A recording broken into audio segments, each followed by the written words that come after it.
És molt fàcil, això, nois. Mira, jo soc de la Selva, comarca de la Selva. Per anar a Andorra no puc passar per les comarques entremig? Bueno, doncs què faig?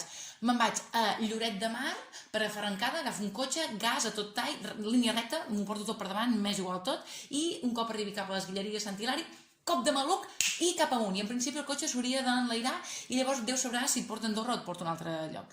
Que no tens un cotxe potent, que tens un 60 vermell, doncs fas el mateix, amb l'única diferència que en comptes de volar doncs explotarà. I llavors amb l'explosió tu aprofites i et vas encarant allà a l'aire cap a Andorra. Probablement no hi arribis, arribaràs a Osona, potser, i llavors t'hauràs de quedar allà perquè després no pots sortir de les comarques, però aprofites per visitar una mica Tavertet. Coses a tenir en compte, el vent, sí? Perquè el vent pot ser que et canviï la trajectòria. Llavors el que has de fer és, sobretot, no llepar-te el dit en temps de Covid, és una dita que es diu, llavors llences un paper i depèn on vagi, doncs tu ho sabràs. Sobretot després, recollir el paper del terra, que els catalans podem ser molt terroristes, però sobretot mai cap paper al terra.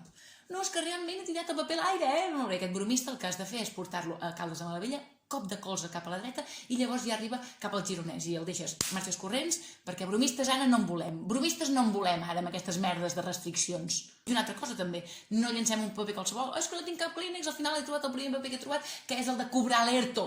Bueno, doncs llavors tu pots perseguir-lo el paper fins a Tossa de Mar, però després allò ja es Baix Empordà. Llavors ja mala sort, vull dir, tingueu en compte això també. És que jo no sé si sabré fer el cop de maluc aquest que dius, no sé què. Va, no em vinguis amb tonteries, que tots sabem que quan passes per un carreró superestret apretes el cul. Vull dir que aquest moviment pèlvic i abdominal el tens dominadíssim.